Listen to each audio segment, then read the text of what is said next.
let's start with George Pal. How you discovered the work of George Pal. It kind of goes back to my childhood, really.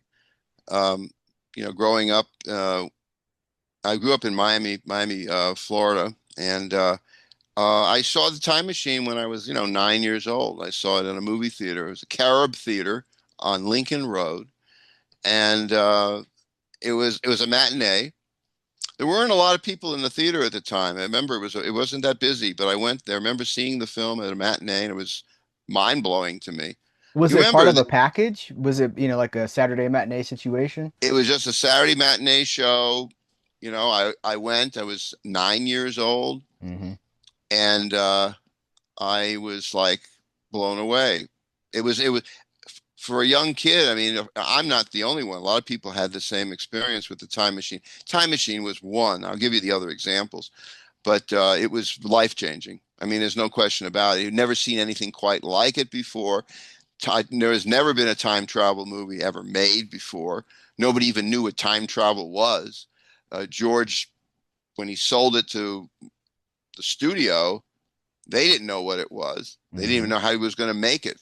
Time travel. What Well, is he that? had already, so George Pal at that point had already been making fantasy movies essentially for about a decade because this is the man behind When Worlds Collide and The War of the Worlds, which, I mean, one of the best movies ever made, I think, as far as science fiction. The influence of that movie is huge. So it's interesting that so the Time Machine's what, 1960, so that the studio is like, what is this, But it's based on one of the foundational stories of fiction of H.G. Wells's um, original source material. That's interesting to me. Well, he made War of the Worlds in 1953 for Paramount, and H.G. Wells' son, Frank Wells, was so impressed with George's doing of the War of the Worlds. They asked him, "What would you like to do with the Wells estate?" And George had already known about these things because a lot of people wanted to do the time machine, but the Wells estate never allowed anyone to do it. It was the prize of the estate. And they said, "Yeah, you can do it." And that's how it sort of happened. They asked him to do it, and he wanted to do it. And then he moved from Paramount to MGM, where he was able to make a better deal for himself. He had more control of the project. They didn't give him the budget he wanted, but he still was able to do amazing things for what he did. He was he was ingenuity instead of dollars, George said. He was an incredible craftsman, and he knew how to do things that nobody. He could turn a, you know, uh, what's the expression? He could turn a sow's ear into, A something silk beautiful. purse, is that Silk it? purse into a Yeah. sow's, right into a silk purse, and he was had that ability. But going back to how it happened, seeing the time machine, there were in my life there were like three key people that really influenced me. I think more than anyone. Uh, it was Ray Harryhausen.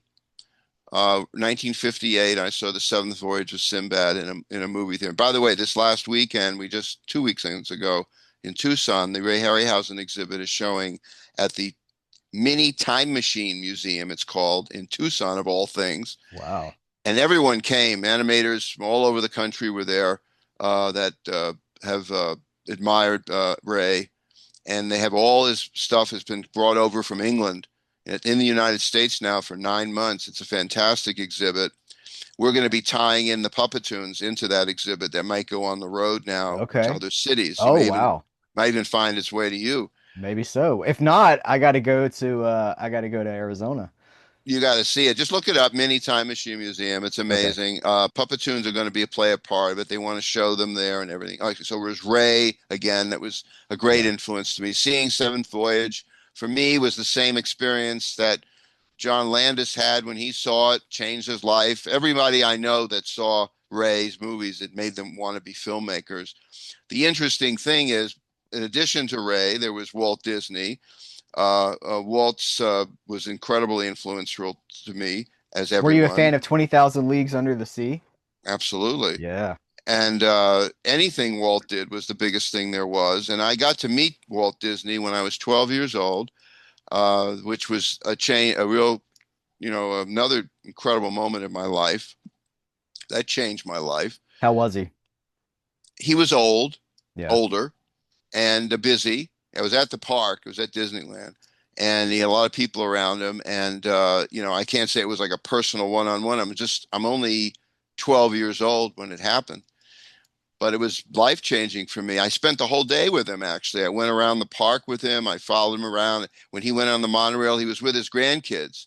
And he took his grandkids on the monorail, and I was behind him in the monorail. I told my mother, this is it. I'm here. That's all I'm going to do. I just want to follow Walt. Wherever he goes, I'm there. I wanted to see him. I couldn't keep my eyes off of him. I loved him. He was an avuncular father to me growing up. Well, you saw him Uh, every week on TV, right? it was the biggest thing, and even Hmm. to this day, it's still the biggest thing in my life. But here's the interesting thing: Ray Harryhausen, Walt Disney, and George Pal. Well, when I finally got to meet George in the late '80s, not late '80s, excuse me, late '70s, I was doing a science fiction project, a feature film that I created, and I was friends with Dan O'Bannon, who did Alien. Dan and I were very good friends, and we were working together. This was just when Alien was coming out, and he said, you should take your project to George. And I said, George Powell? I didn't know he was still around. I wasn't really following him that closely at that point. I said, yeah.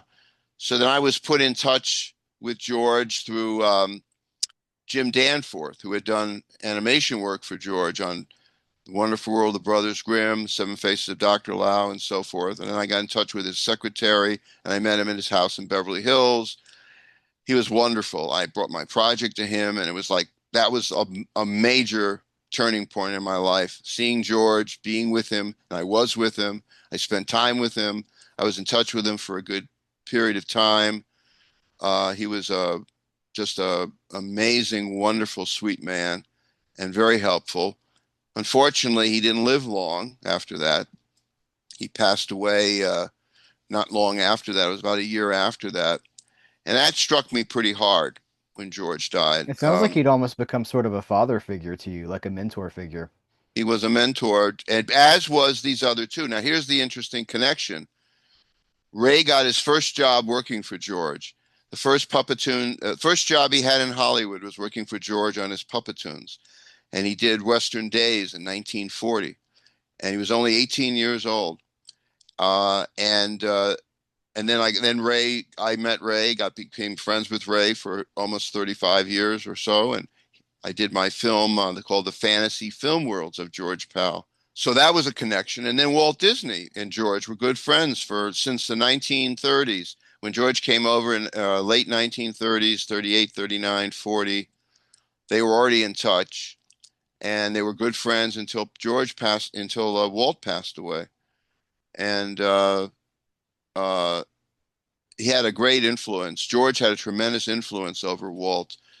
Uh, and the point is that George embodied all the things that I admired and looked up to in my life. Here, it was everything all together wrapped up into one, everything I loved. Then I realized that everything wrapped into George. Everyone in the industry that was involved in this kind of filmmaking and interest found their way to George Pal, whether it was George Lucas or Steven Spielberg, who I ended up working with on my Time Machine movie. I mean, it didn't matter. Everything just just kind of folded into George Pal. Everybody and everything that I loved in fantasy was George Pal, basically. And he was beloved. He was absolutely beloved by the industry. He was an 8-time Academy Award winner. His Puppetoons won an Academy Award. They were nominated every year they were released in the 1940s. They were influential into the creation of animation. They influenced Walt Disney in the making of his animated movies because he was always striving for three-dimensionalities with his multi-plane animation stand. And George is doing in real time three-dimensional animation. So all the animators at the studio watched the Puppetoons. Walt had George bring his Puppetoons over to the studios. I know because I knew Ward Kimball, who created Jiminy Cricket. I knew Mark Davis, who did Maleficent and Tinkerbell. I knew Frank and Ollie, who did Bambi and Fantasia. They all saw the Puppetoons. They all watched them. They were influenced by them in making the animation at the studio. And then later, audio animatronics came along, and George's Puppetoons were influenced in the making of audio animatronics. I was confirmed this through Roy Disney, who I was friends with, Roy E. Disney, which was Walt's nephew. Right. So that it just is this gigantic, everything wraps around George Pal in every way. It's just the interconnections are just insane, just insane. Yeah. And so that's why I've spent so much time in my life doing what I've been doing, because this is major stuff. This is important, and I don't think the audience knows, which is not. I don't blame the audience for not knowing this. It's just that in those days, the filmmakers and the background and all the technical stuff was not really publicized like it Hmm. is today. Right. Today everybody wants to know who the voice person was who did a character in a movie. In those days, nobody knew who did the voices, nobody knew who made the movies. They only knew one person usually. They didn't know anything else. And so George unfortunately died a little early. If he had lived little bit longer, maybe another 20 years or 15 years, I think the media would have caught up to him in the way that it should have. Like Ray, Harryhausen. Harryhausen's become a saint, a patron saint of the well, I was gonna say the fantasy film genre, but it's not just that. It's all genres. He's there's a generation of monster kids who were born in the 1950s or probably even in the late 1940s who grew up in the shadow of these movies, and it influenced every aspect of their lives. And that's the generation you're talking about. And then that's as my time goes on, generation. yes, yeah, and then as I'm, time I, goes I, on, it starts to become a little further. I'm 75. I was born in 1950, and I'm of that generation. Hmm. And it did influence greatly. But again, it's unfortunate. Ray was able to live a little longer and is able to gain the notoriety. But it was really George Pal Yeah. who really was the great influencer What of what year did he die? When did he pass away? I 1980. Yeah, so that was 1980. before the Renaissance. And what I think part of what happened is your generation started to inherit Hollywood and get these jobs that were, filmmaker and even, behind the scenes executive level stuff. And you were able to pay your respects to the people that influenced you. But 80 is kind of before a lot of that stuff. It really happened during the 80s. It happened during the 80s. And when I made the Puppetoon movie, which was the first one that I did, no one had known the Puppetoons before. I reacquainted a world audience to the Puppetoons that had not really been seen until the last Puppetoon was seen around 1948. And then they were seen, a few of them were seen on television, and they were in black and white. And I saw them, but they were not on for very long, and you had to catch them. So they didn't have the publicity and the recognition because they weren't being seen enough. Hmm. And that's basically what happened. For Yeah. me, of course, now you knowing my little recent documentary that I just did on the making of the Puppetoon movie, which is going to be on the Blu-ray when I release it. It was kind of that revelation for me, because after George passed away, and I was friends with Mrs. Powell for 20 years until she passed away. And when I first met her, it was because of seeing a Puppetoon. In her house, I watched it on a 16 millimeter Hmm. projector. It changed I said, oh my God. At that point, it was a revelation. Did I'd never what seen it in Technicolor before. You know the story. Did Yeah. they task you? Did the pals task you with telling the story? I talked to David C. Fine, who was behind the director's edition of Star Trek: The Motion Picture for Robert Wise, and Robert Wise's version of that movie didn't pan out like he wanted it to, and he told David C. Fine, basically finish my work. Was there anything like that for you? Did they ask you to tell their story? Okay, you're shaking your head. No, they didn't. And by the way, I was very good friends with Robert Wise. Bob Wise was another mentor of mine. Yeah. He was in my documentary on George Pal. He was a great supporter of what I was doing. I loved Bob, and he was also friends with George, and so there's that connection as well. Since you Hmm. happened to mention him, he was one of the another absolute great Yeah, and he was people. absolutely one of those people that, though he worked in multiple genres, if people try to I've seen people in recent years try to say that Mr. Wise was not an auteur director because he worked in so many different genres. But I think, oh no, he was because he made each one of those feel like something that he was a master at. He was like William Wyler, who I never did get to meet, who I wish I had. The only connection to William Wyler I had was with Charlton Heston, but the connection for both of them, Wyler and Bryce, is that every time they did a movie, they wanted to do no two movies alike. Their idea was, I want to try a Western, or I want to try a sci-fi, or I want to try this. Wyler did that. Every movie was a different idea that he did. He wanted to try it out, and Wise was the same way.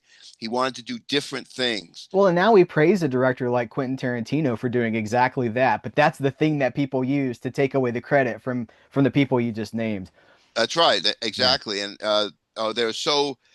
I mean, I can go. I have so many stories and so many wonderful connections. You talk about Wise and Bob, and we used to go to lunch. He used to take me to lunch uh, during that time when we were together, and I was just in awe of him because of what he had done. But when you're a fan in the movie industry, you have to be careful. You can't kind of go overboard. You know what I mean? Right. Because it is a business. People are still just people. They're not gods.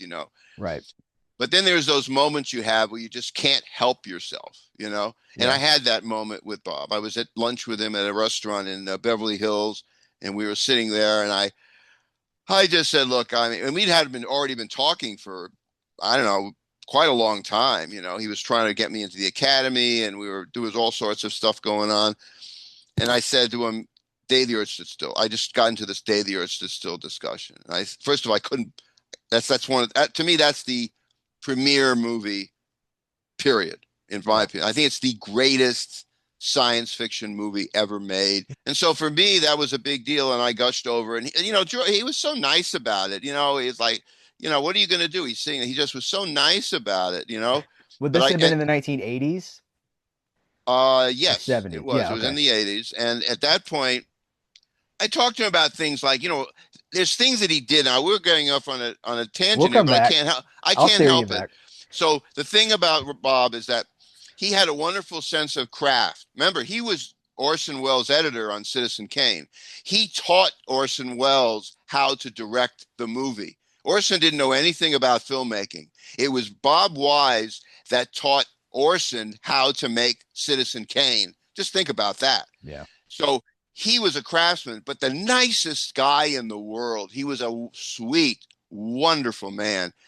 They don't make these people anymore. I'm telling you, these people do not exist anymore in my world that I see anything like them. They were monuments in terms of human characteristics, personality, Hmm. and just in terms of just being geniuses. Real life heroes. They're really real life heroes. And he was like with in Day of the Earth Is Still, for instance. I said I was talking to him about because I'm an editor, I'm a film editor, and he was started as a film editor. I said I loved what you did in Day of the Earth Is Still when Billy Gray is running to catch up to Patricia Neal, and you dropped all the sound. It was just him and the music. You heard no sound effects. It was all, and if you watch the film, you notice he drops all of that out of it. He wanted you to focus just on what was happening, the mystery between him and following her to find the robot. There was some very delicate things he did. He did these things throughout the movie. He shot it like a documentary. He gave it a sense of realism that was never done before, and on a subject matter that was also never done before, and handled in a way that was never done before. Everything about it was unique. Now there were other people involved, of course. There was a screenwriter, there was a producer, Julius Bronstein. There were a It lot was of other people. adapted from a short story. A short Yeah. story. It wasn't like he was solely there, but he had the judgment to get this right. Not to mention the casting of the various people. Hmm. So that's a whole separate story. Yeah. But let's get back to George. George So Pal. Yeah. basically, what happened was when I went into the process of doing this fantasy film worlds thing, I met everyone in the universe associated with George Pal. So Mrs. Powell let me have George's uh, what do you call it? phone book or whatever you call it, His contacts. contacts. And she let me call and contact everyone that I needed to contact, basically. Hmm. And so everyone was there, whether it was every actor he'd worked with, every producer, everybody. And that kind of opened the door for me to kind of contact different people and whatnot. That was a huge, huge help. And then I found out that everybody just adored him. They thought he was just the most magnificent person. They loved working for him. He was such a sweet man. He very self-effacing person. He didn't have a big ego. He was really basically an artist. He was basically a craftsman.